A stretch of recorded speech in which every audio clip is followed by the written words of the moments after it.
Hello, everybody, and welcome to the Self-Pleasure Upgrade. I'm your host, Sarah Ward. It's Tuesday evening, and we've got an hour together. I'm going to start sharing my screen with you, and we're going to dive in. It's such a pleasure to be here with so many of you this evening.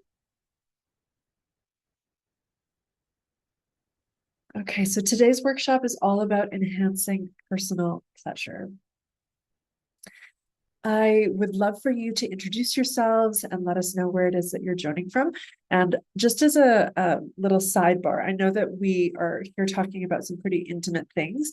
And so if you would prefer to be anonymous, you're welcome to click the three buttons next to your profile in Zoom here. And feel free to change your name to remain anonymous. So that's always an option. Just going to look at the chat. Freddie says, my name is Freddie. I've never been with a woman before, never touched her before, never kissed her before. What can this class help me? Freddie, today's class is all about personal pleasure practice. And ultimately it starts there, right? That's a foundational relationship with yourself. And then that can transfer for whenever you have the pleasure and opportunity to be with a lover. Cam from Dallas. Hello, Cam. Penny. Hello from Texas. Hi, Penny. Jade. Hey, it's Jade joining from Joshua Tree. Welcome. Let's see. Dawn is an intimacy and relationship coach in Virginia. Hello, Dawn. Okay, amazing. Thanks so much. Okay. Oops. So here's what you can expect to gain in the next 60 minutes. We are going to explore how your relationship with yourself is the foundation of great sex, ways to meet your body with curiosity instead of expectation, tools to support your pleasure, and then we'll end off with Q&A with me, your sexologist, and I'll introduce some next steps in case you feel like you would like to go deeper in working together. So I'd love to hear from you. If you just want to put a 1, 2, or a 3 into the chat, just so that I kind of get a sense of where it is that you're coming from.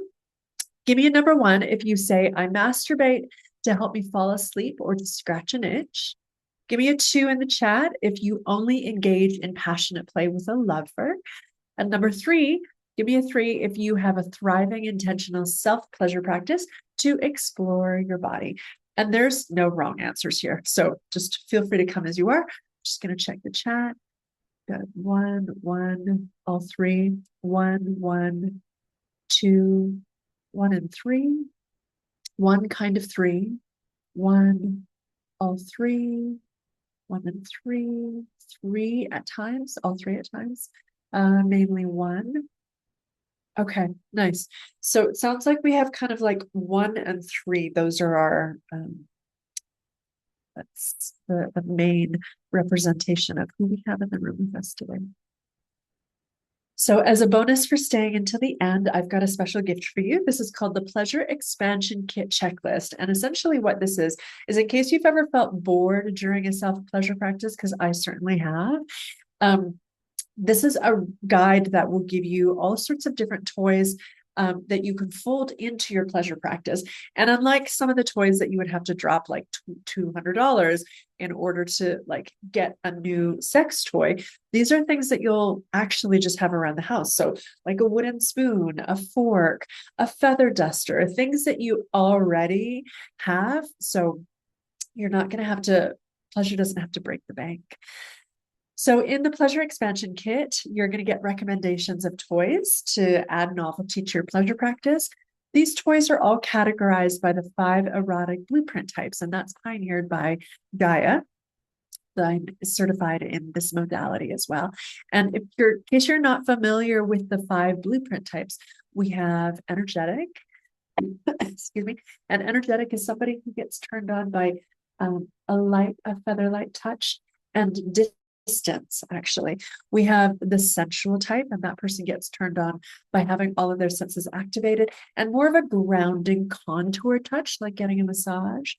We have the sexual type, and that person is turned on by genitals and nudity and penetration and all of the things that we characteristically think of as sexual in our society.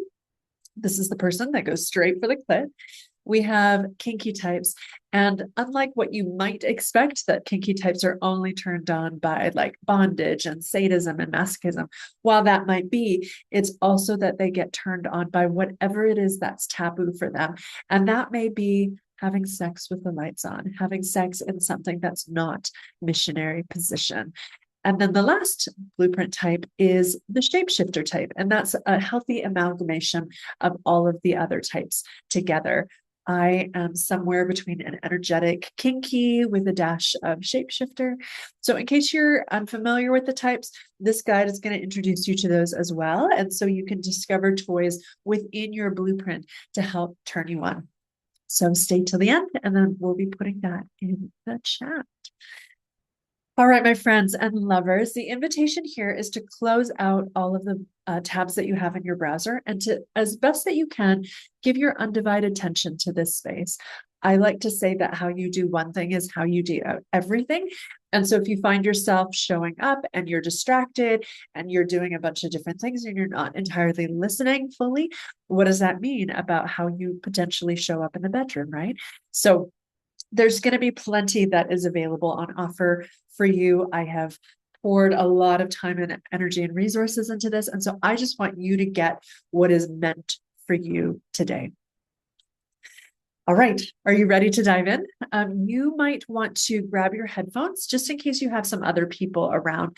Consent really matters here. And so it's just important to name that we're going to be talking about sex, solo sex, still sex. And if at any point this becomes activating for you, because I don't know your personal history, I don't know your trauma profile, I don't know what it is that you've lived through and survived, I just invite you to take care of yourself. And at any point you can pause or leave and just know that you don't have to ask for permission or to raise your hand. I trust you. Okay, friends, buckle up. We've got a lot to cover today. So let's start with pleasure. This comes from my teacher, Jaya, and she talks about this idea of pleasure first.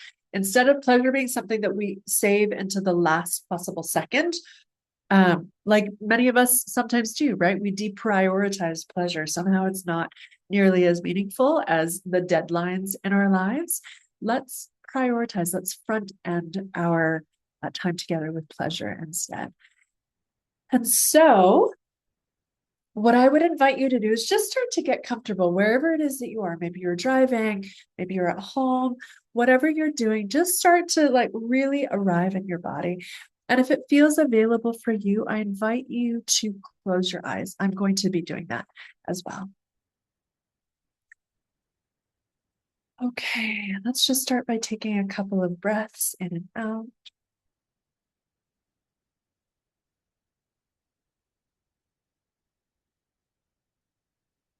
And I'd like for you to imagine that you are turning on a homing beacon inside of your center. Imagine that inside of you there's a homing beacon and that this beacon is attracting all of the parts of yourself that have chipped off along the way. And as a busy human, chances are you've been a lot of different places today.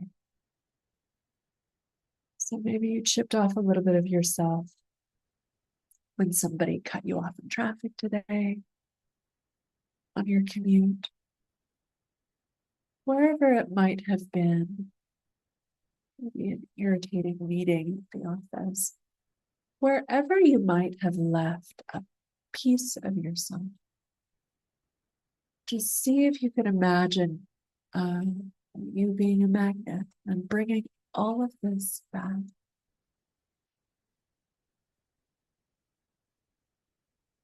So that you can feel whole and integrated. And I invite you to start wiggling your toes, to just feel the surface underneath your feet. Maybe it's carpet or tile or hardwood, or maybe even soil if you're sitting outside in the earth. And I invite you to feel your seat on the chair as it supports you. And to feel the air as it comes in and out of your mouth or in and out of your nostrils. And how remarkable it is that we live on a planet that allows us to be supported by the oxygen in the air. And then I would invite you to start a body scan where you start scanning from the top of your head, kind of like on Star Trek. You're going to scan your body and just see if there's a place inside of your being that is bringing you pleasure. Is there somewhere that feels pleasurable in your body right now? And that can be in all sorts of places. I've heard people say their left ear or their right calf or the palm of their hand. Wherever it is, just say hello. And chances are that as you're doing this body scan, you might also find some parts that feel uncomfortable, or there's compression or pain. Whatever that discomfort is, you can just say hello to that as well, without needing to change it or make it any different than what it is.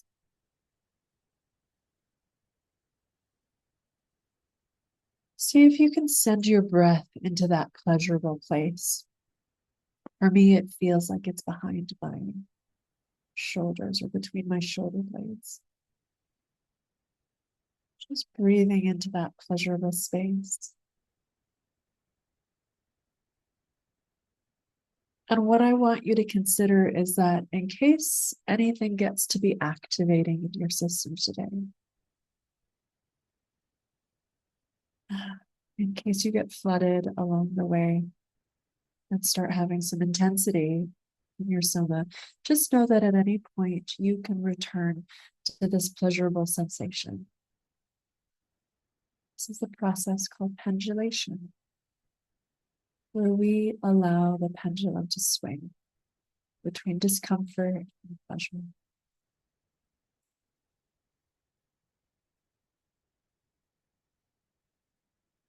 As we start to wrap up this pleasure first, I invite you to wiggle your fingers and your toes, to start feeling yourself inside of the room again. And whenever you're ready, gently, ever so slightly, just open your eyes. And you might want to just start taking in the rest of the room before you bring yourself back to the screen. All right. How was that for you? Feel free to comment in the chat box. It was cool, calming, peaceful, the body sensitive. Yeah, okay, beautiful. Awesome. All right, well, let's dive in, my friends. Just know that at any time you can ask a question in the chat box. I'm going to just minimize that for a couple of minutes so I can focus and just be with you here. But we'll get to the Q&A in a little while. All right, so what is a pleasure practice? Pleasure practice might be better known for the word masturbation. Essentially, a pleasure practice is a mindful practice of touching your body for the sake of pleasure. The etymology, this means the history of words matters here. And masturbation literally translates to defile. And so that's why I prefer to call it a pleasure practice instead. Sex is embodied meditation. Now, why is it that a pleasure practice matters? Pleasure is integral for your health. The World Association for Sexual Health, the WAS, declared sexual pleasure as an essential part of sexual health, well-being, and sexual rights for all. I like that inclusive language that they're using there. You are responsible for your own turn-on. And sometimes, especially if you've been in a relationship with somebody for many years, it might feel like, no, they're the ones that's responsible for me to be able to orgasm or to get to these peak states. And while it can be a collaborative process, ultimately, there are things that can turn us on and things that turn us off. And so for us to become more aware of that so that we can play a more active and less of a passive role in our own turn on. Now, unless you have become familiar with your own instrument, you're never going to know what you're fully capable of. Now, you may not know this about me, but growing up in Canada, I taught piano. I started my piano practice when I was 16, and I used to work for the Sarah McLachlan School of Music. And when you're teaching a child music for the first time, you'll probably tell them this is where middle C is, and maybe they start to learn chopsticks, right, where they're just playing with their two little fingers. And what a difference that is than if you were to go to Carnegie Hall and to see one of the greatest concert pianists in the entire world playing the piano, because you can see what a difference there is between the sophistication of the concert pianist and a child playing chopsticks for the first time. So our bodies can be very similar to that unless we are aware of them, unless we have mapped our own erotic landscape of our bodies, because we are responsible for our turn on, we are responsible for this soma, this body. We never know what we are indeed capable of. Now, in my profession, I consider myself like a professional secret keeper, and it's not something that I take lightly. People tell me their origin stories and their secrets surrounding sex, and a lot of the times I hear from women that when they started having sex, they actually didn't even know that it was possible for women to orgasm. And actually, so we, from a medical standpoint, the penis was charted, scanned, sorry, I'm not thinking of the right word, back 100 years ago, and they just mapped and scanned the clitoris for the first time a few weeks ago, like in March. And so when you think about in 1949, when Grey's Anatomy was first published, they didn't include the clitoris. And it's just only in the last 25-ish years that the clitoris has become much more part of the zeitgeist in sexual health. So if you became sexually active before 1998, when we first started talking about the clitoris, it is very likely that people and your lovers and yourself were not aware of what it was that you were capable of. And as we know now, most women orgasm from clitoral stimulation, not vaginal stimulation. And we have long believed that women's sexuality is the same as men's sexuality, except just light, but that is not the truth. So if you didn't learn that you had access to an orgasm, then you wouldn't learn to advocate for your own pleasure with a partner. A pleasure practice cultivates awareness for your turn on so that partnered sex, becomes more mutually pleasurable for everybody involved. When you're raised thinking that self-pleasure is shameful, you learn to do it in secret. You learn to do it quickly, you hide it, and dispose of the evidence so that you don't get caught in the process. You can think about sex as a jam session versus scripted music. So there's an Australian men's sexuality coach named Cam Fraser, and he says that when we know our own instrument, that sex with a lover can become like a jam session, as opposed to a piece of classical music that is scripted and it's played exactly the same way every single time. Instead of reading a script where the ending never changes, we can improvise, explore, and pull on the erotic thread and see where it leads us, because even the same lovers together can go different places together. I heard a quote that said, you can have sex with 1,000 different lovers the same way, or you can have sex with the same person 1,000 different ways. And that is speaking to this type of improvisation and pulling on that erotic thread and just getting curious about that. If we haven't met yet, hello, my name is Sarah Ward. I am a certified sexologist. I'm a somatic intimacy coach, and I have multiple different coaching methodologies under my belt. This has been something that I've been wildly curious about for over 2 decades. I've been studying this personally. And the exodus of this career was actually a result of my sexual decolonization from growing up in a really conservative religion where purity culture said that pleasure was off limits for me. It wasn't something that I was able to access. And it was wildly impacting my marriage, my romantic relationship at the time. And so I felt like I had a very vested interest in figuring this thing out so that I could heal this relationship, so that we could meet each other and have like more thriving sex. And unfortunately, the marriage did not last. However, it put me on this trajectory, and that led me to you. So what I noticed along the way is that from a desire perspective, there were things that I desperately wanted to say yes to, but I felt they were chronically out of reach, and I couldn't quite understand why. I wanted something, but it was as though a steel door had come down, and I was unable to actually give myself permission to go to those places. And in my studies, I've learned that the nervous system, and it is our great protector. It's one of my teachers calls it like a group of Navy SEALs. And the nervous system is constantly scanning our environments at all times. And if it doesn't believe that something is safe, even if you really, really want it, then you won't be able to access it. And so regulation of the nervous system has been a total game changer, where it's allowed me to be able to give myself permission and to have access to that pleasure that I've craved and have wanted to say yes to.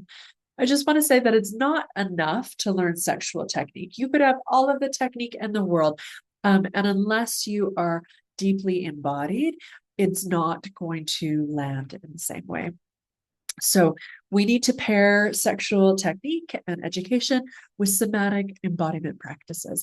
And that's how my methodology is different from others that you might experience elsewhere. I believe this deeply, that if I can find my way out of the woods after being buried in sexual shame for over a decade, then so can you. All right, so let's start to look at 5 different ways that can support your pleasure. The first thing, it might not sound that sexy, but is to meet your discomfort. So many of us were conditioned by culture, by religion, by family to feel shame about masturbation. And chances are that you have an experience growing up where you got caught by a parent or a caregiver. And so that instance probably instilled into your being that this is not okay. Like, it's dirty or shameful to touch your body parts, and you know, you're certainly not allowed to do that. So, and then the thing that happens is that we understand, right, just how pleasurable it can be to engage in this type of pleasure practice. And so we still do it. And sometimes it feels like a good idea at the time, but what can happen is that post-nut clarity that you've heard of will bring this all crashing down and make you want to hide any evidence and scrub your browser history.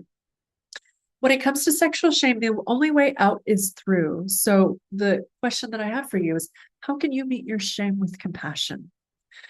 The shame is not going to go anywhere necessarily. It's just a matter of how we can respond differently to the shame instead. This is coming up, and so it feels important to share. In our bodies, the loop where our feelings run on,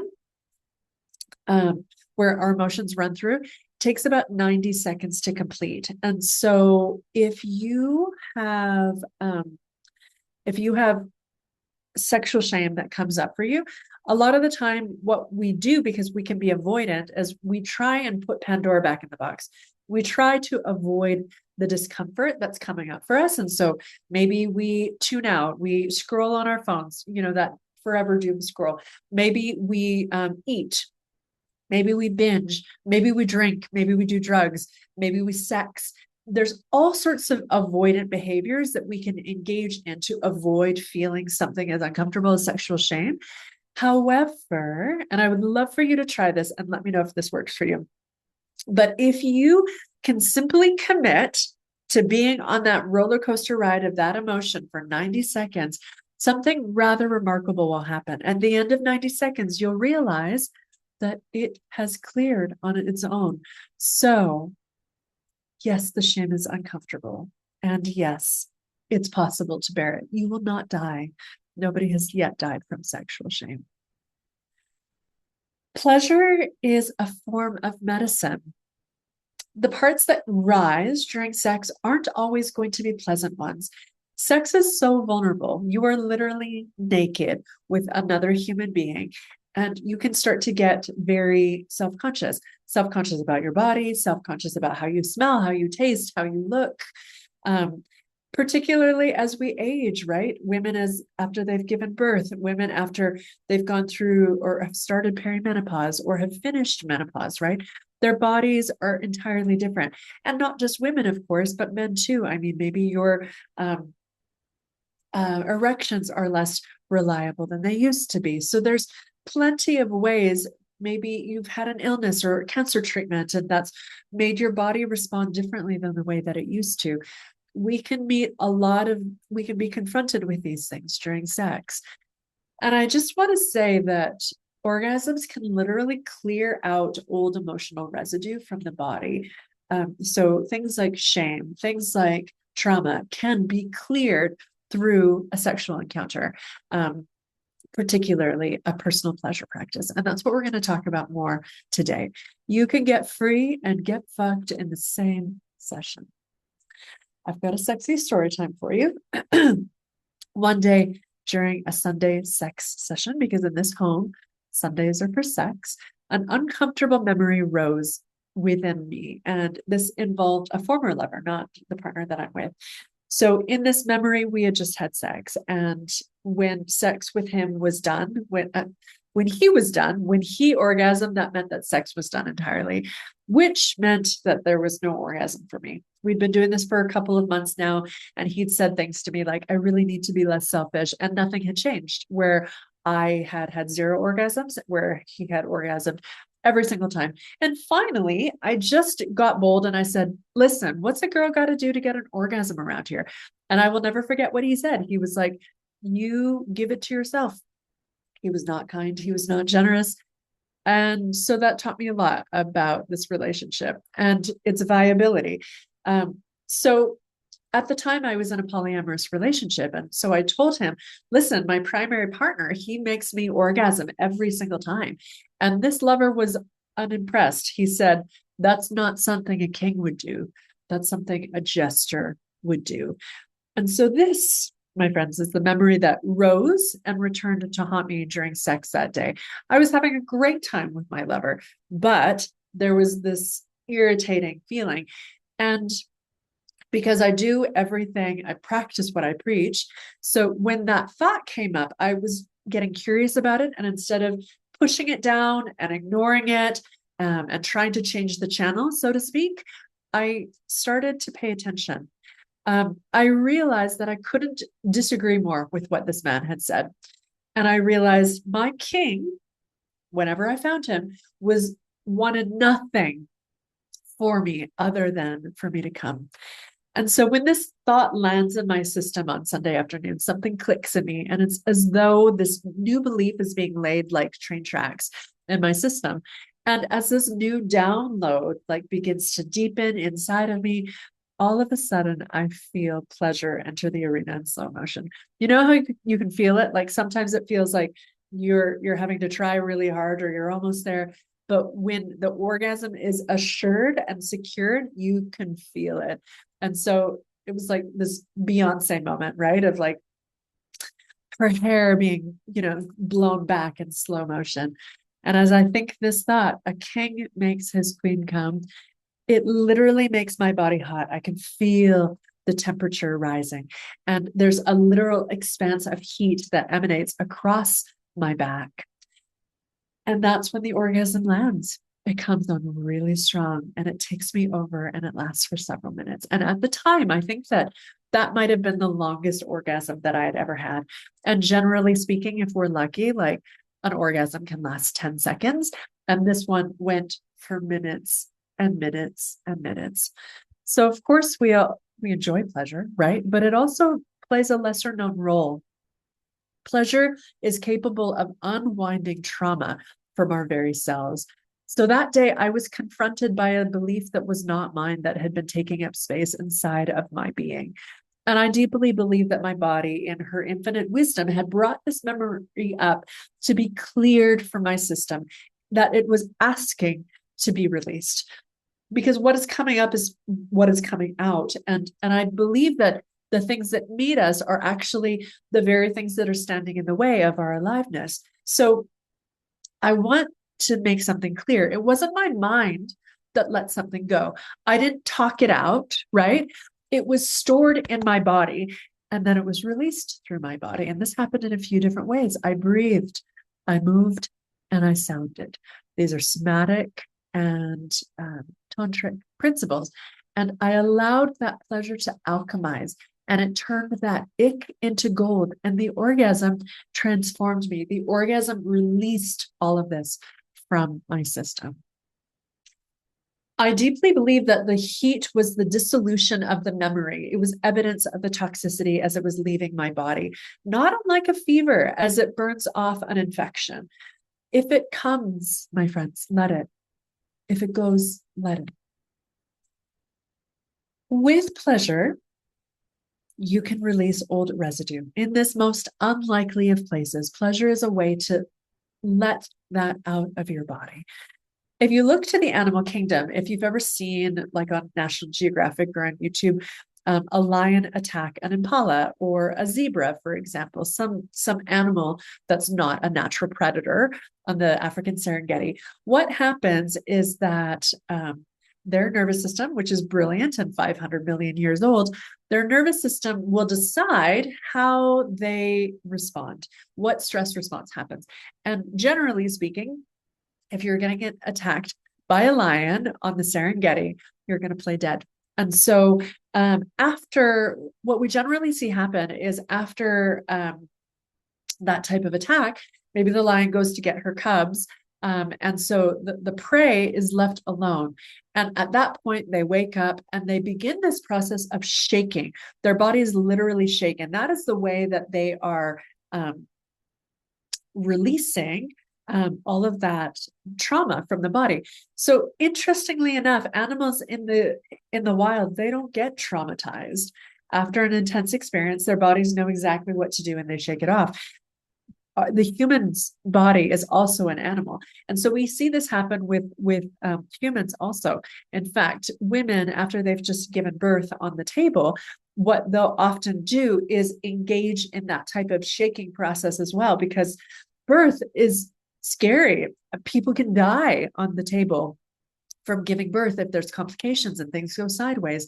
And so women, having brushed death, will go through that shaking process themselves. Occasionally, an animal will not shake it off. And at that point, it doesn't take them very long to die, quite frankly. So a pleasurable encounter includes these tantric tools: breath, movement, and sounding. And all of these facilitate release. Step 2 is to reclaim pleasure. We are chronically disconnected from our pleasure, particularly in our culture. It's a very puritanical culture, and so we've been disconnected from this. And an intentional pleasure practice is a way to weave pleasure back into your life so that it can be a value of yours again. And when I say pleasure, I'm not just talking about orgasms and sexual pleasure. It can be a square of chocolate melting on your tongue. It can be the sun on your skin. It can be a Friday night out with your friends. Pleasure can look so many different ways.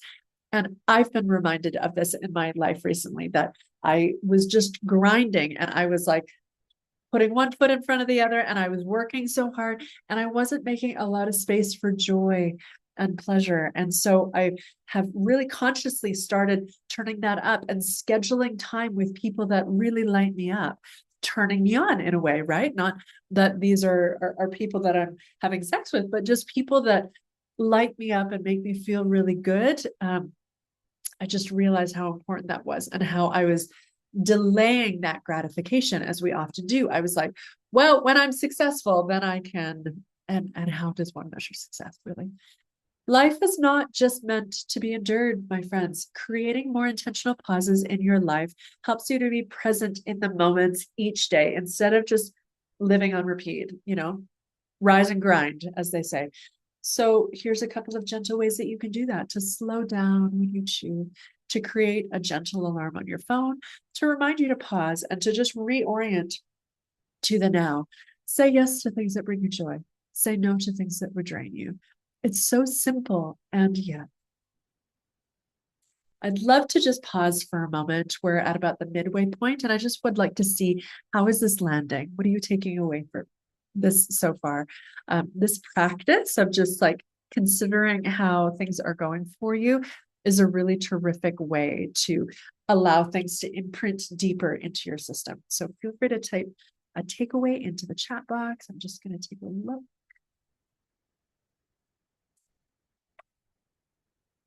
Okay, I love this. Drink something. Chocolate? I need to practice more with my instrument. Yes. Peace comes to those who release. Yeah. Okay. It goes into the somatic and the mind blocks that can cause you to block pleasure. I'm so enjoying this. Yay. Also, I feel stronger. Amazing. Oh, I love this. Drizzle chocolate syrup on your lever and lick it off. Hell yeah. Somebody else said the trauma tremors are cortisol releases as well. Yes, exactly. Okay, I'm consciously not saying people's names in the chat just in case you wanted to remain anonymous. Okay, step number 3, drop the goal of orgasm. Sex is often goal-oriented. There can be a clear destination, and the finish line is orgasm for a lot of people. But I'm curious if instead of orgasm being the goal, could pleasure be our new metric instead? Instead of saying yes or no, I did or I didn't come, was it pleasurable? Could you find joy in the journey instead? Number 4, reduce your reliance on porn. This is something that came up a fair amount in the Q&A when I was gathering questions in advance.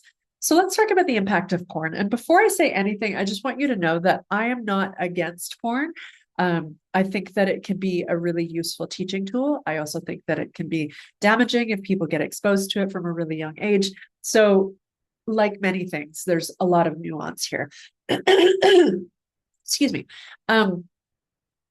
But back to the impacts. So here's 3 different kind of overviews from my perspective. Porn can make us lazy. Instead of cultivating a thriving erotic imagination, we start to outsource those erotic ideas to the screen instead.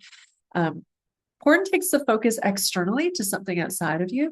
And this external focus actually prevents you from being as embodied and experiencing the subtle sensations that live inside of your body. Recently, I interviewed one of my readers. His name is Teeler. And he grew up being exposed to porn really early on, and he felt that he was addicted from a young age, and he just couldn't stop. When I asked him what had shifted, because he had shared his story with me about how he was able to overcome and leave porn behind permanently. And when we were exploring, like, what was the thing that made him stop, it was this, that orgasms were getting harder and harder. And it would really only happen if I had this particular image in my mind, he said. It was genuinely exhausting. It just wasn't enjoyable anymore.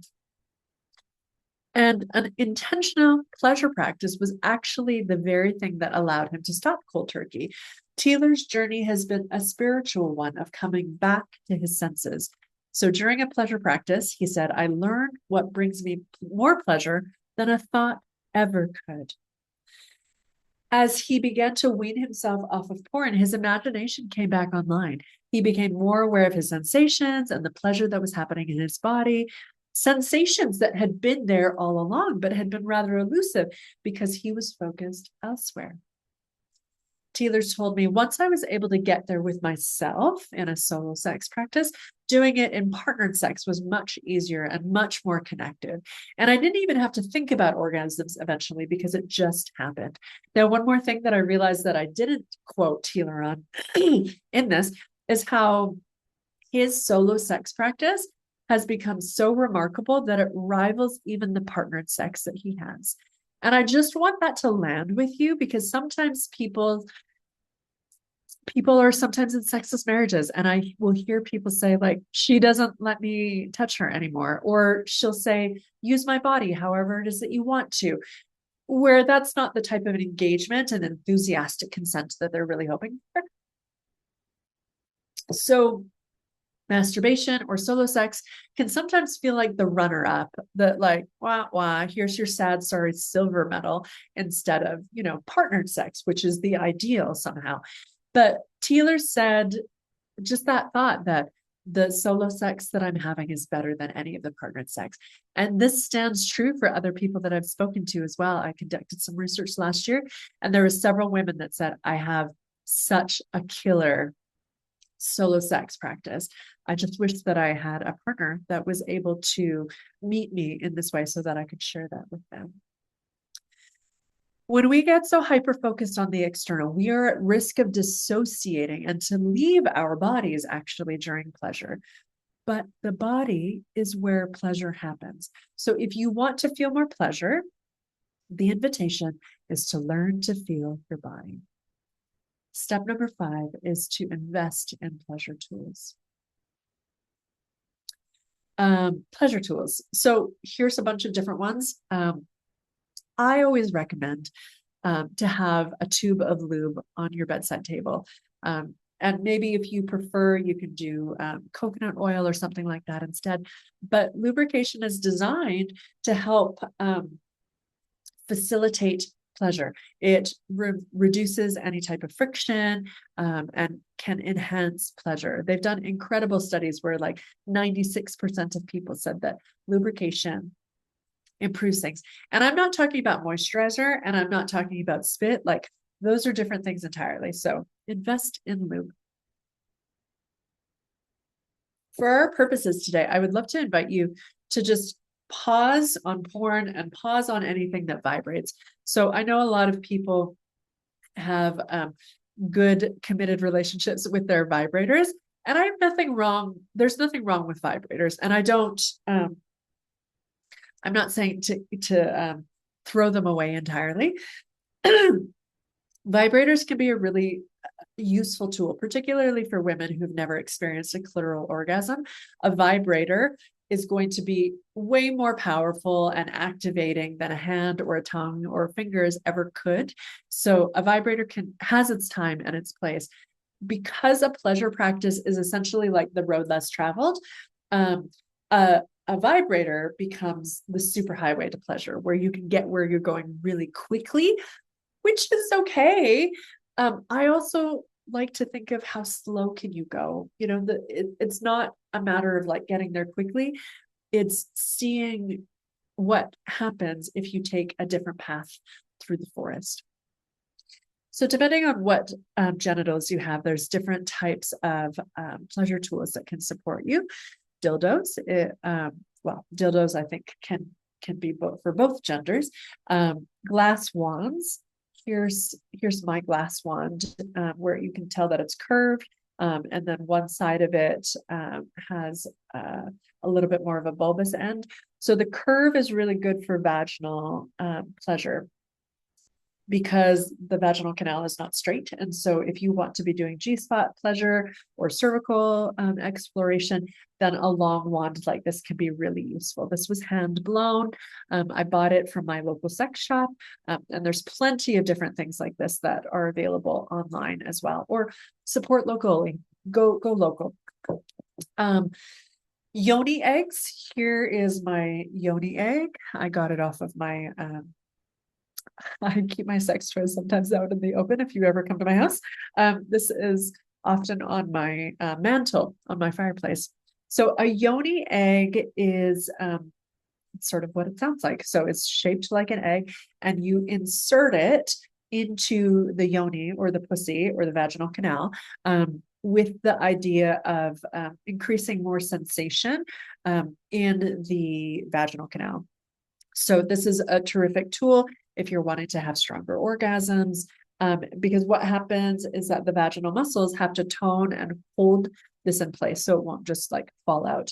I've been reading a book this week, and it's about these teenagers, and they're like, why doesn't a tampon just fall out when you put it in? And that's the miraculous nature of this genitalia, is that it can shrink. It can shrink or expand, right? It can expand to allow a baby or a penis to pass through, and it can shrink so that it can hold a yoni egg or a tampon in place. Okay, this is for all bodies: anal plugs or anal beads, anal toys. Anything that you put inside of your butt should have a, sorry, I can't think of the word, but it should have an ending, like a flat part to it. So you won't want to put this in your butt because there's nothing that would stop it from going further. The vagina is a closed canal, but the anus is not. So just to avoid an uncomfortable trip to the ER room, always make sure that your anal toys include a base. That's the word I'm looking for. Okay, cock rings. Cock rings are terrific for penis owners, because what you can do is you can, the idea is that it's slightly snug and that it will fit over the cock and the balls together. And the idea is that it contains more, it keeps the blood flow inside of the body. And so it can mean for stronger erections. An erect penis, which can be deeply pleasurable for many parties involved. And then lastly, sleeves or masturbators. So there's these things called Tenga eggs. It's like a silicone cap, if you will, egg-shaped also. And I'll show you a picture of one on the next slide. But these are terrific because it could go over the cock and expand as well.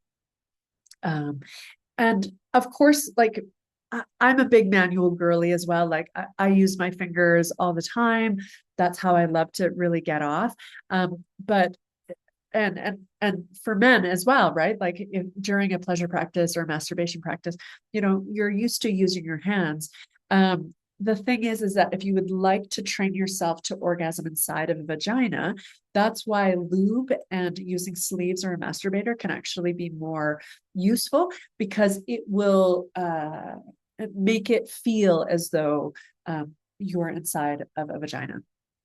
I also have a ebook called A Beginner's Guide to Sex Toys.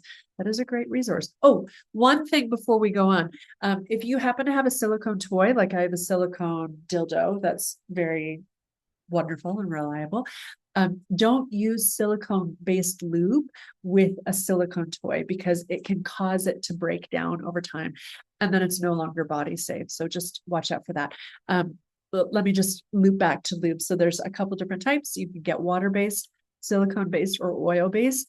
Water-based is great because it feels like natural lubrication that our bodies already make. It can leave a sticky residue though, and so some people don't like it. And it doesn't last quite as long as oil or silicone. So silicone is it kind of leaves like a silky finish. And this is really terrific. You don't have to, it doesn't have that same like sort of residue that can be uncomfortable. So some people might prefer silicone instead. One of my readers reached out. I recommend Uber Lube for silicone. And he reached out to say, this is the best lube I've ever used in my life. And actually Uber Lube on their website, if you go, it's also used as a hair product or as anti-chafing, like if you run marathons. So yeah, just wanted to make sure that I said that. All right, let's just quickly look. So this is an example of a yoni egg, kind of like the one that I had. This is borosilicate borosilicate glass. I think I'm pronouncing that right. And this one, you can see there's a drill at the top of it. That way it never gets stuck inside of the body. The vagina will also just release it normally, but if you have a string, then you can always pull it out. Here's some anal beads, and you can see that there's like kind of a flange on the bottom. Here's, yeah, anal plugs. And this is what I'm talking about, like just having a base at the bottom so that it doesn't just like go into the body and never stop. Here's an example of a cock ring. Here's a masturbator. There's actually sites that you can go to that have different inserts for masturbators so that it feels like different vaginas, because of course everybody is going to feel slightly different.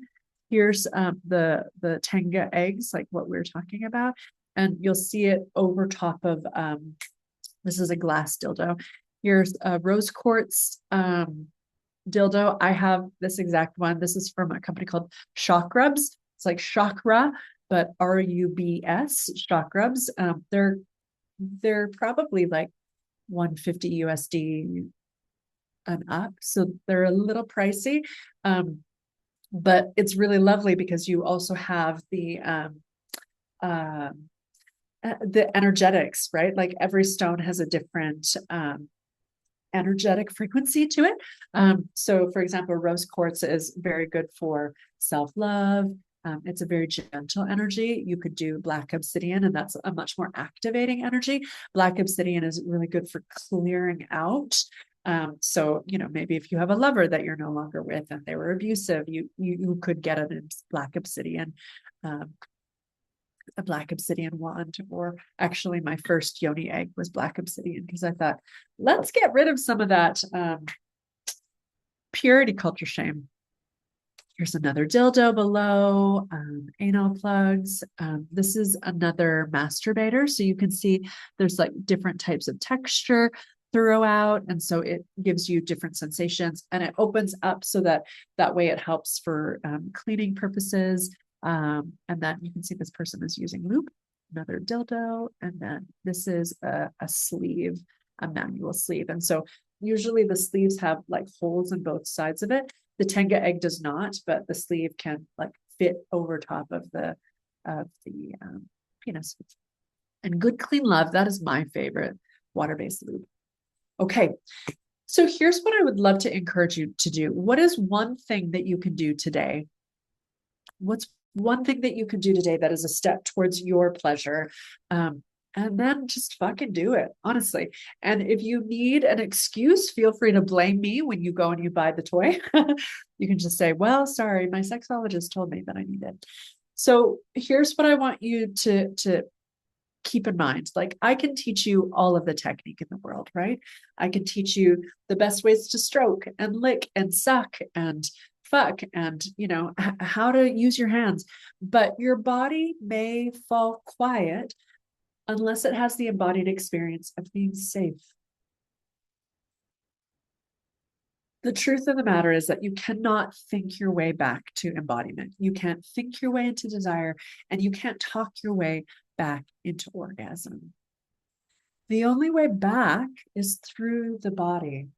Like we were saying, all of the best stuff happens in the body, right? And that's why comprehensive sex education just isn't enough as it is. If you've ever picked up a sex book before, they'll talk a lot about parts and anatomy. They'll talk a lot about things that you can do. And that's great, but that's only 50% of the equation. The path to peak pleasure, to be integrated and holistic, requires a somatic approach. And that is what I do. So what the body ultimately needs is a regulated nervous system. We don't need a nervous system that's like always fine, but it just needs to be responsive.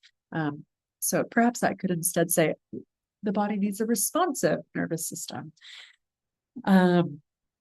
Because of course, like if your house is burning down, you're not just going to be like, well, let me own my way out of the house. Like you're going to get the fuck out of Dodge because your nervous system knows, like, I am not safe, and so I need to be gone. And so that's a responsive nervous system. It kicks into action when it is needed, and then it can calm down so that it, you know, your body isn't just in a constant state of fight or flight or freeze. And that's why this nervous system piece is so important, my friends, because if you when a traumatic event happens, and this is getting into neuroscience, but what happens inside of the brain is there's a specific part, and I can't think of what it's called off of the top of my head, but there's a specific area of the brain that is designed to track time. And when a traumatic event is happening, that part of the brain turns off. And so what happens is that the stressful event appears as though it's constantly happening, that it has not stopped. So that is the issue with that, unless you're doing the work, that unless you're healing your trauma, unless you're sequencing these stress responses out of your body can think it's still 2020, or it's still 1994, or it's still 1969, or whatever it was the year that something really devastating happened to you. That's why the nervous system piece is so important. Bodies need a pleasure practice for all of the reasons that we've explored today. A body wants to be able to allow things to move through it. We need breath to be able to shift our state. And of course, we need breath anyways, because without it, in 2 minutes, you would be dead. But a body needs to feel safe enough to surrender in the bedroom, as well as like trusting people. Trust is a state of surrender. And in case you find yourself thinking, well, you know what? Trust is only something that women do. This is not gender. This list is not gender. This is meant for all human bodies. So I've been cooking up something in the background, and you, my friends, are the first to be able to see this. I've been creating something very new. So in case you find yourself wondering at the end of this presentation, where is it that I can go to get this type of comprehensive somatic sex education that Sarah's talking about?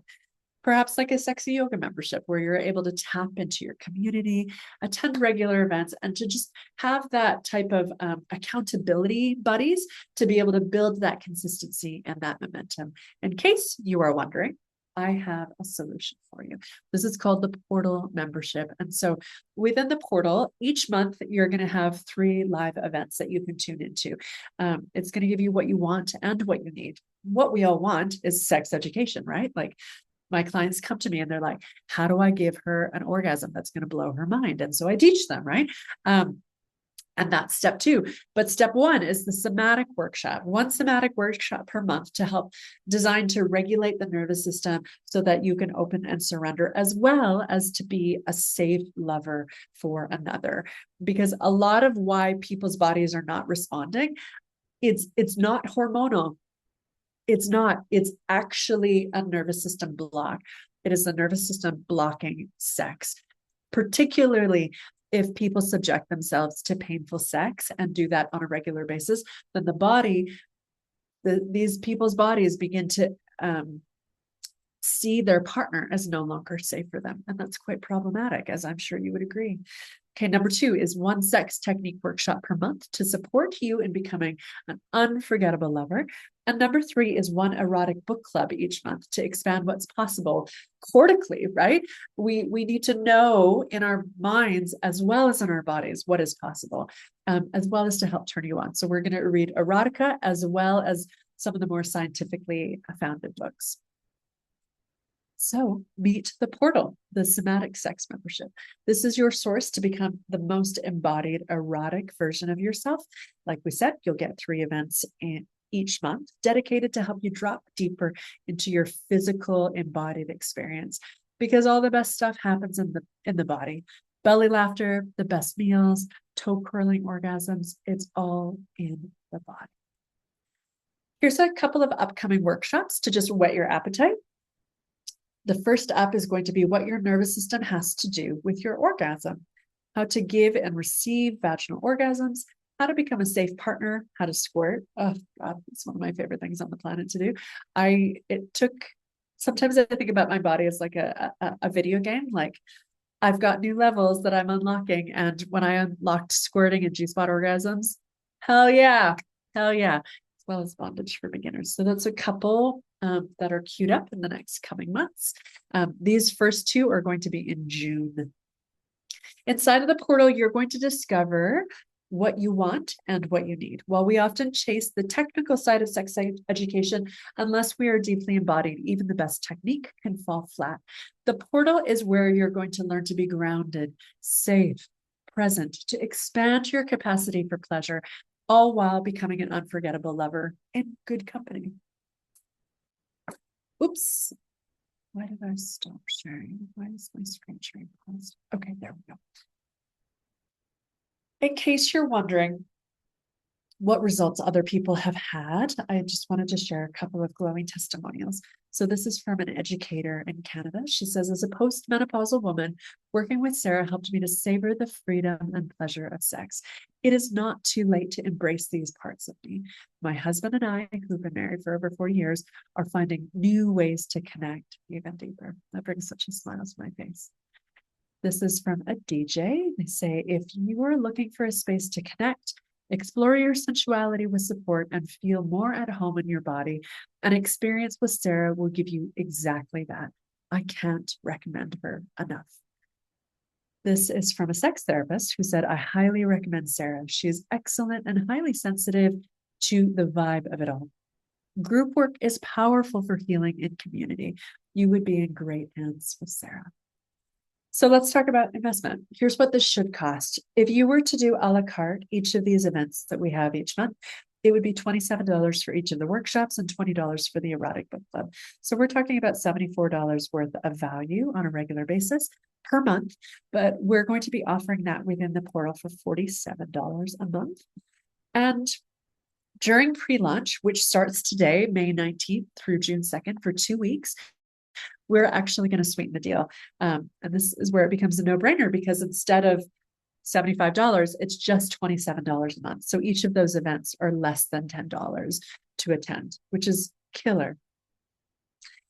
This dancer said, this is a powerful toolkit for discovering pleasure in ways I never imagined. I'm genuinely surprised by how impactful the experience has been. And just one last one. I've been seeing someone who'd never orgasmed when we were in bed together. After 2 sessions with Sarah, I applied what I'd learned and she came 3 times in one night.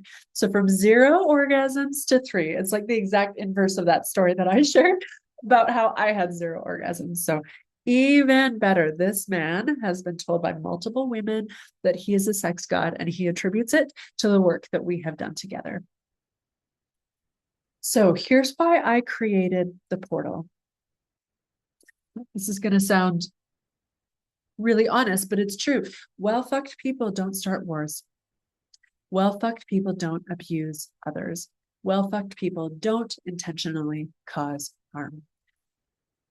There's such an integrated, like we said, like pleasure is such an integral part of the well-being of a human being. Sexuality, like we've explored today, is a potent healing modality that most people just don't have access to and are aware of.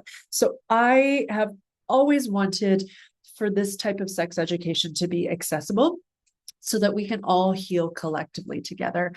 And if you are, of course, I still have like private clients who work with me, but you're looking at thousands of dollars to do individual sessions. And I'll never not do those. But I also wanted it to not be a financial decision that you had to make. So let me give you a peek behind the curtain. I'm currently in the process of building the portal. So by being among the first people in the membership, it actually means that you'll get to steer the direction that it goes, which is really freaking exciting. Like I'm going to have an ear to the ground. I'm going to be listening hard. And I'm going to be really curious to hear what it is that you are wanting and what it is that you're craving so that I can deliver that to you. So if you just scan that QR code here, that's going to give you a backdoor peek into the portal. And this is just a glimpse. I just finalized the membership website that we're going to be using, and look how beautiful it is. So it's all very organized. You're going to see like the calendar of events, what your nervous system has to do with your orgasm, how to give and receive vaginal orgasms, the June book club. So, and there's going to be some months like here we're talking about vaginal orgasms. And that's going to appeal to people of multiple genders, right? If you have a pussy, then, you're going to be interested in having vaginal orgasms.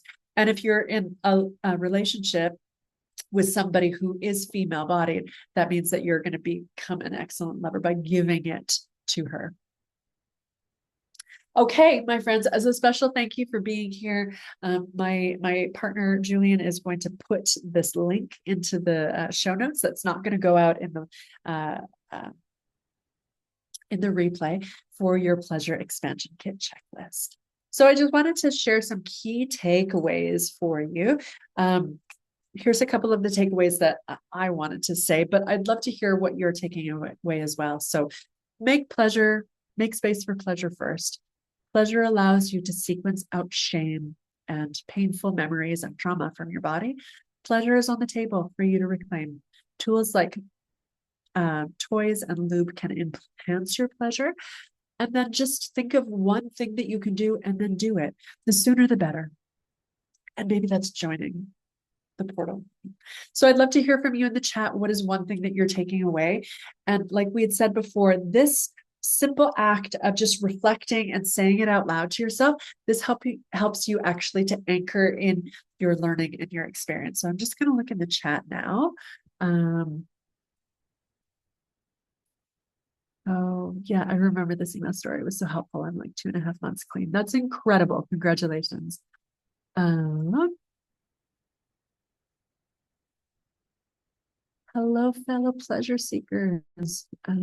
Yeah, so there's the link to the portal, and I'm going to send that out in the email replay. Oh, this is a great question. Will it always be $27 if we sign up during that time frame? Yes. So you'll be grandfathered in at that price forever. So just as long as you stay active and current with your membership, it will always be $27 for you, regardless of what cost it will be. And I could see it going up to like 67 or 97, just as we continue to add more things to it. There's the bonus link. I have to run. I have another session. Bye. Yeah, Shock Rubs. It was the name of the company where I bought the rose quartz. And actually, that's where my jade egg is through as well. Thank you. I have to run. Okay, this is such a great question. What is the number one way to avoid shame, especially being raised a Christian? Ooh, okay. So when it comes down to shame, shame is a feeling, right? Shame is an embodied sense and it's an emotion essentially. And emotions are a response of external stimuli, right?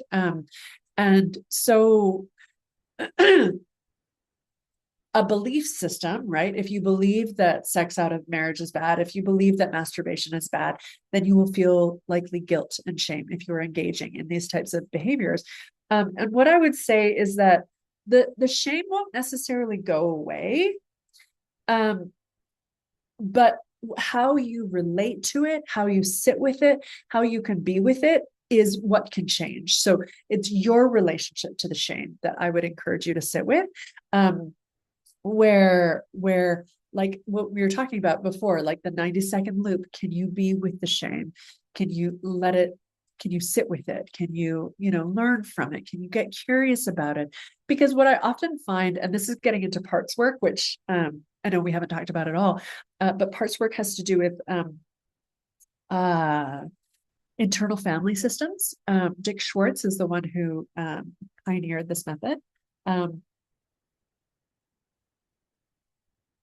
the thing with parts is that, I sit before you now as a grown adult woman, but inside of me, there's probably 100 different Sarahs that are running the show from time to time.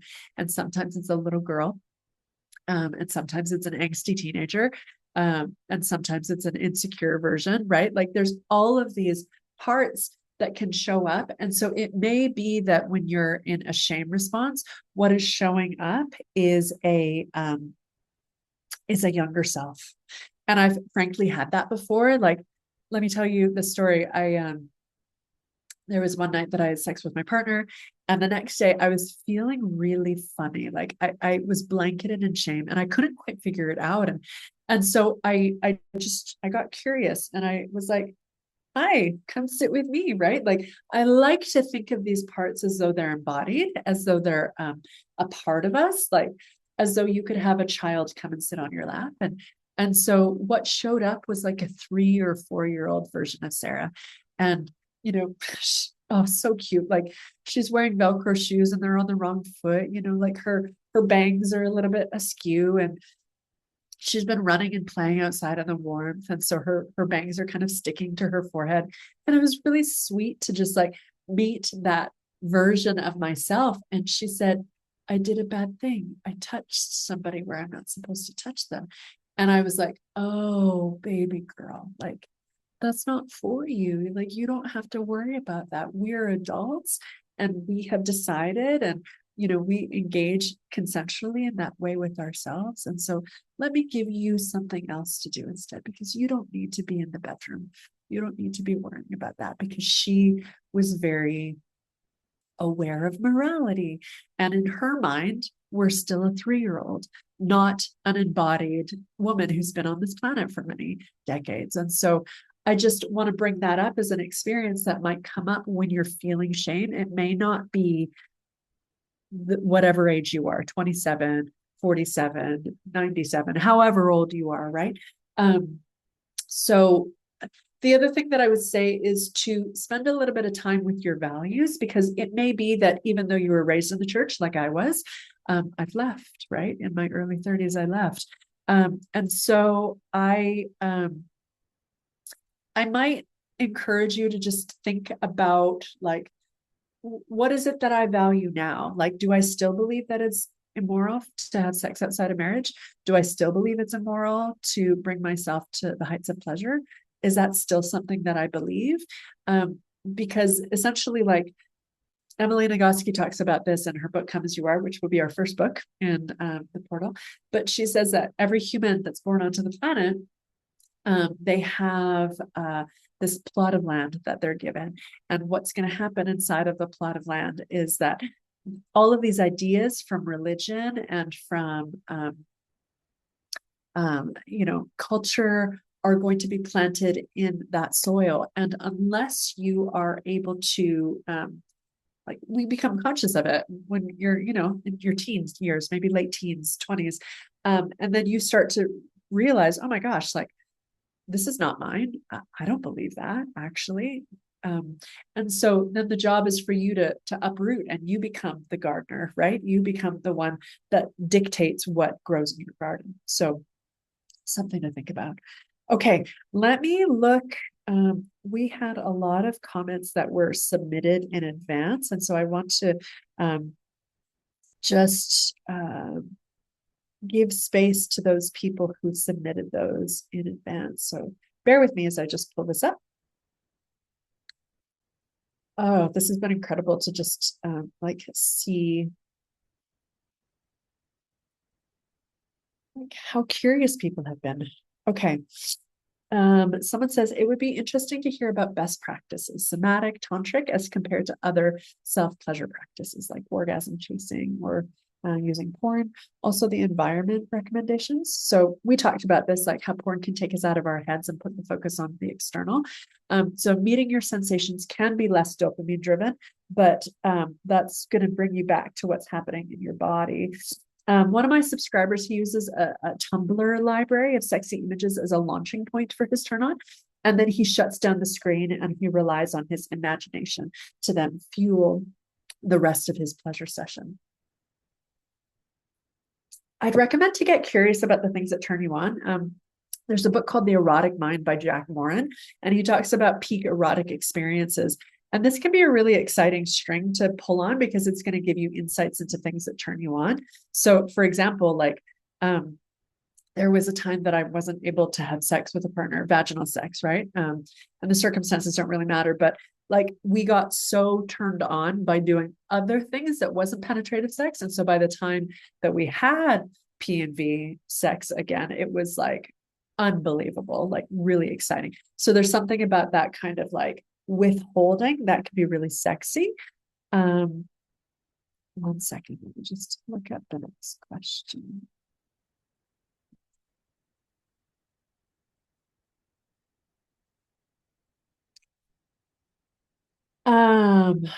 Another client of mine discovered that she when she thought about her peak erotic experiences, it was from her showing up and deciding, hey, I want sex now, as opposed to being in a responsive position.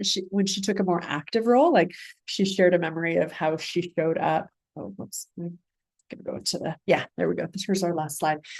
She showed up on a lover's doorstep wearing like the trench coat, and then she opened the trench and she was just wearing like, gorgeous lingerie underneath, like such a hot story. She was like, oh, like that was a huge takeaway for her. Okay, next question. And thanks to everybody for submitting these terrific questions in advance.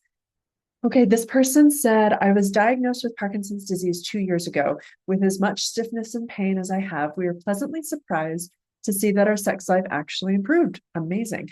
That's providing I prepare appropriately first, morning only, 100 milligrams Viagra, a little boost in my P-Meds, Cinemet, and half a can of Monster Ultra. My drive and abilities have improved to become the best of my relatively limited sexual escapades. In spite of the great partner sex, my solo play has become almost non-existent. The urges to drop the pants and toss it no matter where I am have diminished. The ability to get erect on my own has become more difficult, even if I just give self-play Viagra. I don't understand why I have to sacrifice self-play for partner play. I want them both. Is it my age? Is it the Parkinson's? Is it a trade-off?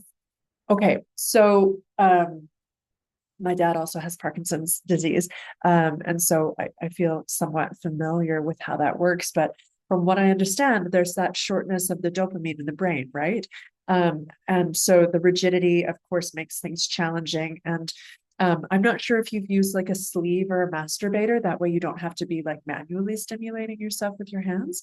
But from what I hear, and this person and I went back and forth as well, where he gave me a little bit of extra context when I asked for some extra feedback there.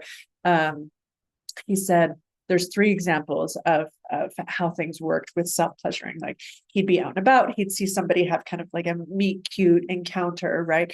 And then go into a public restroom, it sounds like, and do something about it, just to be like one and done. Secondly, like getting ready for work and before having to go off to work to just be able to like rub one out. And he said that that's gotten a lot more difficult to get hard. And when I do, I just can't finish. And then I'm just late to work and disappointed. Yes, that's real. Third, this is where there's my wife could be at work or on a business trip, and so out comes the Viagra. Sometimes excitement fantasies that someone might be peering in, or that box of porn DVDs, or lotion up and use the sleep right you're using in sleep. So these days I can get hard and finish at least once, sometimes twice, and a third if I'm lucky. And so when I read that, the idea that, first of all, I think it's just wonderful that this person is able to, that's a life-changing disease, right? To have that diagnosis, and to hear that you're still finding ways through, and finding ways to support. It's terrific that that things are working, right? Like this chemical cocktail. And once I had that additional context, it really felt like to me, like the pressure was not helping the situation, right? So in those 2 of the 3 encounters, if there's like a time pressure of like, I got to do it before I get to work, or, I'm out in a public restroom, and so you don't really, stay there all that long. If there was more time, it seems like it's not an issue. Like he's able to get himself there. So I just love this idea of like taking away pressure, right? So that it doesn't become like stress is a huge inhibitor for sex, even solo sex. And so just carving out a little bit of extra time, maybe setting the alarm for 7 instead of 7:30 or something like that. And I'm not a doctor, right? But you might want to talk to your neurologist and just see if like, hey, my body isn't quite responding the way that it has before. Is there something that like, does this happen for other patients? But I think I'd really like for this person to do 2 things. One, to establish a standing sex date, right? Maybe that's like every Friday morning or something like that, so that there can just be time and a dedicated space. And then also see if you can find a way of cultivating some of that acceptance that we were talking about earlier on in our session, of like, instead of the annoyance and the irritation and the judgment that can sometimes come up, right? Like we can get frustrated. Like, Jesus Christ, I can't believe that my body's not responding the way that it used to, as opposed to like, okay, body, I see you. Thank you for communicating with me. Thank you for letting me know. I wonder if there's space to cultivate that kind of acceptance. So, and it was neat. This person said that now I've explained it, it's a lot easier to see where the issues are. So, yeah. All right. Moving on. This is another health related thing from a male. He said, my question concerns my inability to reach orgasm with penetration after having cardiac bypass surgery. These are some pretty big things that people are bringing. So thank you for trusting me. Previously, I was able to. I can now only reach orgasm through masturbation. Glad to hear that. I think that there's some pelvic floor damage that might have been done with the T-cart system, where they penetrated the groin to access veins in the legs to harvest for heart surgery. So sometimes it feels like I'm getting close, but it doesn't happen. I take Cialis and other supplements, and I have no problem getting rigid. That's great news. It bothers me because I'm worried that my wife will think that I'm not attracted to her. She's a fit 72. I'm a fit 71. Okay, so I'm not a doctor.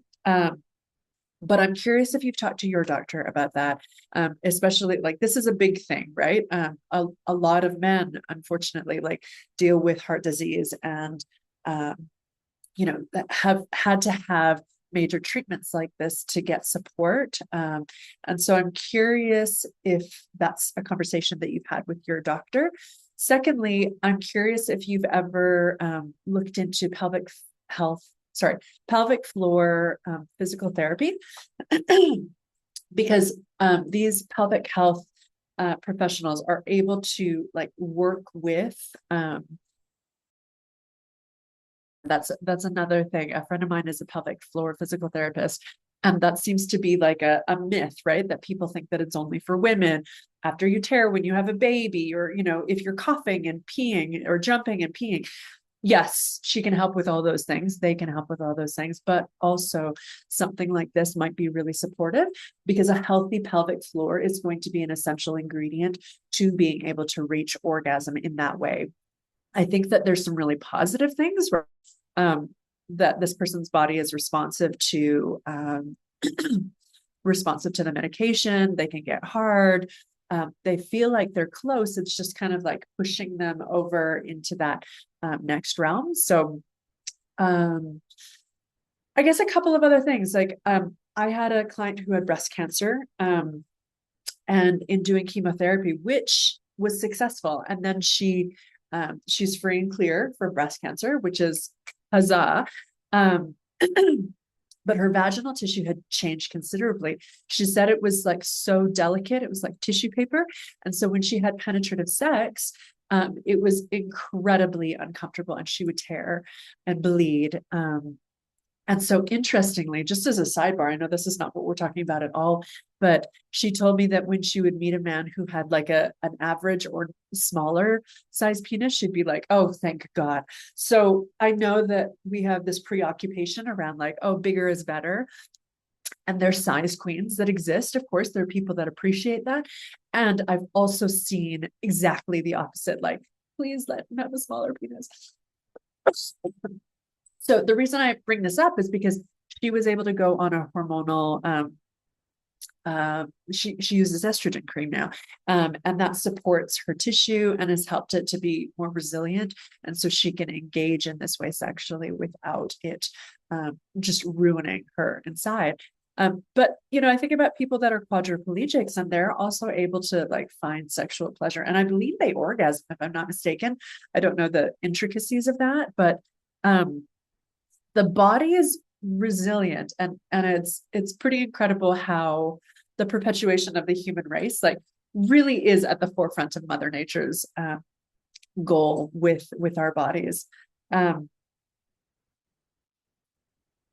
You might also want to look up there's a man named Montauk Chia, and he teaches men about non-ejaculative orgasms. He teaches something called the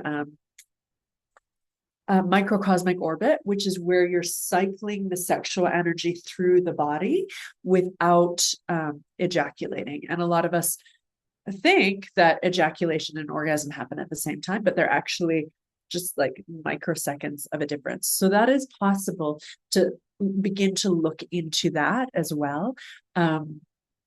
Yes, Montauk Chia, The Multi-Orgasmic Man is, I think, the name of his book, but that's another terrific resource. Thank you for asking. Okay, next question. I've always done my solo play discreetly. Being seen in the act is awkward, even by my wife. And I want to get past that to where I can share it and see her also pleasure herself with me. She's very private as well. How do we open that door to an room? Such a beautiful way to ask that question. So I often hear how couples there's this tension, right? The tension of like, hey, I've evolved as an erotic being. I've been with this person for decades, and I really want something more or different. But I don't know how to ask for that. And I feel really self-conscious because what if I'm rejected? And we're human beings. This is so natural. Like we're afraid of rejection in that way. And so, and it's interesting because I hear from both men and women, right? If we're talking about like heteronormative dynamics, where they're saying like, I really wish that we could do things, explore in this way. So even though you fall asleep next to this person every night, even though you maybe have been married to this person for 30 years, there's still rooms, to borrow your metaphor from earlier, there's still rooms that we don't allow other people into that are only for us. And so I'm curious if you could try and keep an open mind and just see what would happen, right? We move into things thinking the worst at all situations, at all times, and all places, because we're bracing ourselves. And I believe that those are protector parts that are trying to keep us safe, right? But what happens if they are open? What happens if they're open-minded? Like, isn't that beautiful? And wouldn't that make you think, gosh, if only I had asked about that sooner? So the time, like don't ask this when you're in like a hot and heavy context. Schedule a conversation. But I recently read about a man who was the man's wife was the one who suggested that they masturbate together, and particularly for kinky people, kinky types that are like voyeurs or exhibitionists, that can be particularly intriguing. There was a man who emailed me leading up to this who said, I love the idea of exposing myself. Like I'm such an exhibitionist. I really love being seen in this way.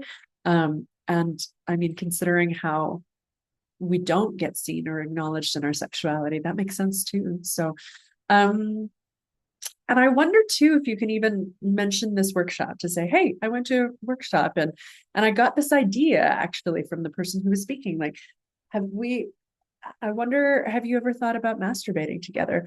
It's something that my former husband and I used to do together close to the end of our relationship. And that was actually like pretty fun. And it's great also if you're mutually masturbating when you're tired and you don't really want to do the whole rigmarole of sex, right? And then you're only responsible for yourself in those instances, which is terrific. So it might require you to lead first, though, to be able to say, hey, there's this, to expose yourself in a way, but also to say, like, would you like to watch me as I stroke myself? Would you like to see what it looks like and what I do when I think about you? So there could be some dirty talk, and that could be like coy and sexy and edgy, right, to lean into. And even if that feels too scary, I wonder if one or both partners can blindfold themselves, and then that could heighten the sense of touch, the sense of sound, right? That might be really exciting. And And then midway, perhaps, once you guys are more comfortable, there could even be a potential for you to be able to start stroking each other or making out like while you're kissing, or sorry, making out while you're touching yourself. I guess another perk of mutual masturbation is for couples that are long distance. Like, this is a really terrific way to just like FaceTime to bond sexually in that way. Or if you're dating a lot of different people and you're, concerned from a sexual safety perspective, as is a really wise thing to be, then mutual masturbation is always safer than penetrative sex. So hopefully that is useful and supportive. Okay, somebody else asked, I would be interested also in Tantra concepts in solo play. I love this question. So Tantra is actually woven through the entire methodology that I work with. I'm certified in something called the VITA method, which stands for the Vital Integrated Tantric Approach. And so mindful masturbation and a pleasure practice really feels like exactly the opposite to just like rubbing one out or, just watching porn and getting off. As I was doing some research in preparation for this, I found this quote by a woman named Barbara Carellis. She's the author of Urban Tantra. Oh, actually, I've met her. That's cool. She was at a workshop that an erotic blueprints event that I went to recently. She said, Tantra, as we know it, is a heart-centered, embodied spiritual practice that embraces every aspect of life and says, this could be a path or a vehicle to enlightenment. And I just want to pause for a moment to say that for so many people, sex is dirty, gross, bad. Like, people think that genitals are dirty when actually, genitals have their own ways of cleaning themselves, or at least a vulva, right? And so this idea of being able to find enlightenment, to meet God, if you will, through pleasure, through sex, through something that has been seen as like really desecrated and dirty, can be a very, very tantric approach to sex, actually. And like what we had done during our pleasure first session, this idea of just like noticing what's happening in your body and meeting whatever is there, saying hello, allowing it to be there, that is a very tantric approach as well. So I just seeing how there's a tantric thread that's woven through all of this. The intentionality piece of setting an intention. What would I like to release? What would I like to call into my life? And sex magic is a practice of like manifestation, using sex and like peak states of pleasure as a manifesting state, because essentially like you're very magnetic during these moments. And so at this time of orgasm, to be able to think about something that you want is a really powerful tool as well. Tantra encourages ritual. And so when we're thinking about pleasure as a practice, as a ritual, as something that you do to like very consciously set your space, I mean, if you go to a temple, like you might wear certain things, you might burn certain incenses, right? Like you're going to be very mindful about the way that you are moving through like this divine sacred space. And approaching our bodies as though they are sacred spaces as well is such an extension of Tantra. Using breath consciously, breathing directly into the genitals with the connected fire breath. That's a favorite of mine. And cultivating that awareness of what's happening, right? The breath, the sensations, the movement, whatever it is, the restrictions, the shutdown, whatever it is, allowing it to be here and meeting it with love.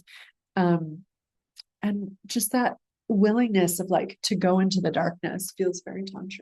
So such a lovely question. Thank you. Okay, can you please yourself without the use of porn or other detrimental visuals? So we talked about this earlier with Taylor's story. And if you go over to Sex and Style, his piece was published just, I want to say mid-April or at the end of April 2026. So that might be a really good read as well for inspiration. I like the idea of trying erotica. Just this idea of, it's not like you have to go totally cold turkey and just be like, okay, well, it's just my hand and my dick and my imagination. But if your imagination is atrophied and it doesn't feel like it's particularly developed, it might need a little bit of a crutch in order to feel cultivated in that way. So there's terrific erotica that's just a few pages each. And I think on the Sex and Style, my Substack chat, there was a recent chat where a lot of people were sharing some of their favorite erotica books. I also wrote recently about erotica, and so I shared a couple of sexy passages. There's beautiful poems, just like, humans have been obsessed with bodies and penises for like millions of years, right? Maybe that's an exaggeration, but like millennia, they've been drawing dicks on cave walls for a really long time. There's also like ancient erotica, and we see that harkening back to Italy and ancient Italy, ancient Greece, like the Roman Empire. So yeah, that I like that idea of like getting the imagination going. Like I read they talk about smut stack on Substack, this idea of like there's a lot of erotica writers, and so I read one recently where somebody it was like a BDSM context, and she was getting spanked and spanked and spanked, so she did something to step out of line, and she's like, I'm sorry, daddy. And then, daddy, right, like this sexy dominant man, is like, well, you're going to get punished for that. And he gives her like 25 spankings over her bare ass, and it's like, just reading this, I mean, it takes you into different edges. It gives you different exposures to things that you might not be doing, but could feel very exciting, right? And this culminates in the two of them having oral sex. She's choking on his cock. It culminates in him coming inside of her and like dripping out side of her lips. And so like there's some really sort of sensual things, and so I read that, and then I found myself like, I woke up in the middle of the night and I was like feeling wet, just with having had that exposure. And sometimes it's a really beautiful feeling of just like, I don't have a penis necessarily, but like the feeling of being hard and not doing anything about it, or the feeling of being wet and not doing anything about it. There's sort of like a beautiful turn on about that. So, yeah, erotica is such a powerful tool. And then in terms of like pleasing yourself without getting so distracted by the visual, I wonder if you could do a body scan, kind of like what we did during the pleasure first, and just pay attention to your sensations and what it is that you're feeling. And I find that it can be extraordinarily useful to name what you're feeling and where it is that you're feeling it.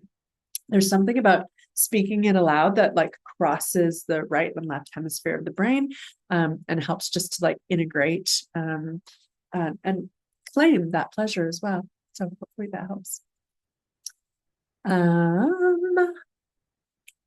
Oh yeah, somebody had suggested, how about spicy pics or videos from your significant other? Hot, yeah. One person said, at 84, my tantric solo practice is full of the joys and pains of self-discovery. It's so easy to see long buried shame factors of my teen years in prep school. The wisdom inside is beauty filled. And that's really lovely to think about. I mean, I just like want to praise this person for at 84. Maybe you can hear my cat chiming in, my elder cat, that this person is still very invested in their self-pleasure, and that this tantric practice has really been a way to be able to learn about themselves and understand themselves. And that's really incredible to do that. Okay, just two more questions. What tools, practices are recommended to discover my own body? At my grown age, I feel like I should be an expert, but I'm the complete opposite, and I'm having a hard time even desiring to want to discover myself. That's so real. My brain says, nah, that sounds like a lot of work. And for what? Is it even worth it? And I'm curious about that voice, actually, because that seems to me to be a part, right? How old is that part? What else does that part have to say? Just getting curious. And sometimes when I do that type of investigative work with myself or with a client, what we'll notice is sometimes like a memory will come up, and none of these things are accidental. Like these things happen by design. So that voice, like, nah, that sounds like a lot of work. Are you worth it? Are you worth And it comes back to like the prioritization of partner. It's okay, it's worthwhile to do it with a partner, but is it worthwhile to do if you're alone? Is your pleasure alone enough? And one thing that we haven't really talked about is like the transference of those skills. Like, there was that Cam Fraser quote from the beginning, and the way that, sex can become a jam session when you know your own instrument. But where was I going with this? Oh, some of the benefits about self-pleasure. There was a study that they had done recently in which they found that people who had a regular practice for self-pleasure, they actually had better body image, and better self-esteem. And one of the things, I recommend this in my mini course, 28 Days of Pleasure. They're like short embodiment videos that are 5 minutes or less. One of the daily prompts is this idea of masturbating in front of a mirror and just watching yourself, and watching, and it's not just, it could be like a mirror in front of your genitals, right? To see like the way that your vulva swells. And I mean, like the clitoris and the vulva, like double, almost triple in size with the blood flow, right? So engorgement and erections happen with female bodies and female genitalia as well. That can be really sexy to just like see the moisture on your skin, as the body naturally lubricates itself. So they're like, these are incredible things to do to like feel turned on, but not just genital, right? To also be aware of like, could you stroke yourself in front of a full length mirror? And could you like, really put your back into it? Could you do it with your full chest, as the kids say? Could you like arch your back? Could you rock? Could you grind up against, whatever it is? The grinding plate. Oh, that's another great toy. A grinding plate is something that's kind of like a vibrator, but it's a plate, a vibrating plate, so to speak. And so you can like put it underneath you as you're sitting or driving, for example. Oh my God, that would be hot.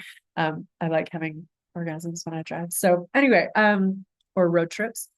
Um, yeah, just watching yourself and seeing your body and trying to take it in the same way that you would take in a lover's body, and to just or to see yourself, sorry, the way a lover would see you, and to just be like, hot damn, look at that body, and there's years ago, one of my first acts of reclamation after I left my conservative religion is I scheduled a full day boudoir session. And it was like probably still like one of my top 10 experiences of my entire life. And so we spent this entire day together. All of these costume changes, I rented an Airbnb.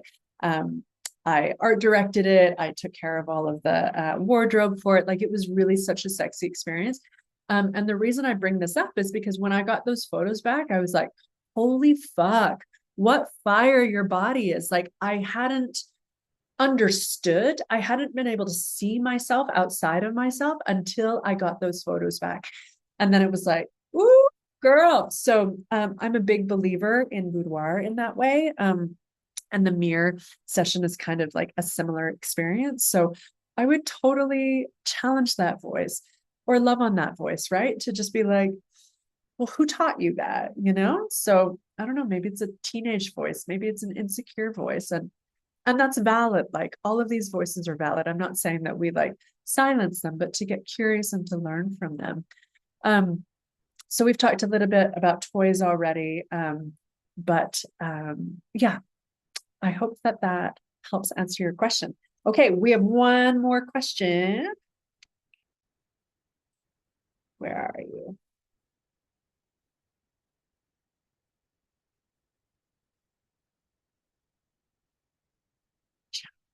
Okay, here we go. Okay. This is interesting. I'm a little confused about some of the slides from earlier. One said you're responsible for your own pleasure, and another one said a king makes his queen come. It feels kind of contradictory, but maybe they feed into each other. I hope that makes sense. Yes, this makes perfect sense. And I do believe that like more than one thing can be true at a time. So yes, of course, it's up to us to like get ourselves into a state of like understanding our own turn-ons and the things that turn us off, and working with those and mitigating those. And then the other thing is this idea of like, behind this idea of a king makes his queen come is this idea of like, I desire a partner that cares about my orgasm, that isn't just so focused on their pleasure that they aren't willing to cross over into this. Because I mean, there's a lot of people that tolerate that, right? That tolerate selfish lovers or one-sided experiences. But this listen, all the sex education in the world is available to us now. And so this should be a two-way street, right? If you meet somebody that is not willing to invest in your orgasm, then it's just going to be a one-time thing, unless that's something that is kind of kinky for you and turns you on and you like ruined orgasms. So I think that in order for a sexual relationship to be sustainable, there does need to be that give and take. Yes, we are accountable for ourselves, and learning about our organism and what makes us tick and what turns us on, communicating that, and being in partnership with somebody who cares about and values that as well, Okay, somebody said, I completely agree with what you shared. My biggest turn on is when I have to withhold sex when I really want it. The anticipation and waiting literally takes it to another level when it actually happens. Yes. Okay. All right. Thank you. I really appreciate the time you put aside for this. My pleasure. I was 22 when I had sex for the first time. Me too, actually. Someone else said, I think more shame comes from the culture of the church than from the Bible. Read it with your eyes and mind more open. That's a really interesting point because, I think about the Pharisees and, of course, like they took that woman who was caught in adultery before Jesus, and they said, okay, what are you going to do with her? And he's like, well, what did he say? He who is without sin cast the first stone. And then he starts writing on the earth. And I've heard actually that what he was writing on the earth was all the sins of these people, the accusers. Yeah, at no point, and I didn't realize this at the time, especially when I was deep inside of the religion, but at no point did Jesus ever teach about that, So it's really wild. Okay, the name of the book is The Erotic Mind by Jack Moran. This is going to be one of our future book club readings as well. Okay.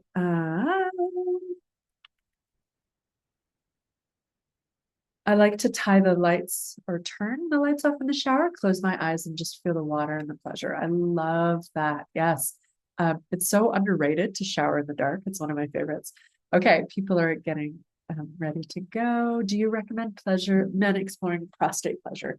If you're called to it, yeah. I mean, consent always matters here. The female prostate is the G spot, and that's just been like a game changer for me in my erotic life. And so I totally recommend it. And I know that there's a lot of in our culture, if you take it up the ass, it's like, well, you're gay. And that we know that that's not true anymore, but there is that type of belief system. And so just know that you might meet some resistance. And this is a really beautiful thing that I took away from my conversation with Taylor, and something I've been seeing in my own life as well, that when there's resistance, actually, there's usually something really beautiful on the other side of that. And so just seeing if you can make space for that resistance. Love the resistance. Yeah. Okay. And this person was saying, is prostate pleasure part of tantric massage? I suppose that it could be. I've never had a tantric massage, so I'm not entirely sure. Okay, we're getting ready to wrap up, and people are saying lovely info. Thank you so much. I really appreciate you doing that. This has been such a pleasure. Thank you for joining me here today. Thank you for prioritizing your own pleasure. It's just so meaningful. The fact that you decided to be here tonight and to spend this time to learn about your own body, and your own pleasure, and to learn what you're capable of. This means a lot. And this is a really terrific way to just like show yourself that you are a priority. Like someone had said, is my pleasure even worth it? Yes, my darling, your pleasure is worth it. I would invite you to look into the portal. This is going to be a really beautiful community where if you were craving more connection to yourself, if you're craving a greater sense of community, this will be a really wonderful place. I'm a deep believer that when we're reading books, having conversations, listening to podcasts, attending workshops like this that have to do with sex, and normalizing this idea of talking about it out loud, that it takes the taboo out of this. And I meet people every day that are like, God, this is so cool what you do. And I really believe that, we have been kept away from our inner sanctums, right? And this is a way that we can come back to it and begin to decolonize. So I'll be sending out some more information about it when I send the replay. But thank you so much for being here. If there's any other questions that come up, feel free to send me an email. You have my information. I've been emailing you this week. So it's been a delight. Thank you so much for being here. Wishing you all a lovely evening.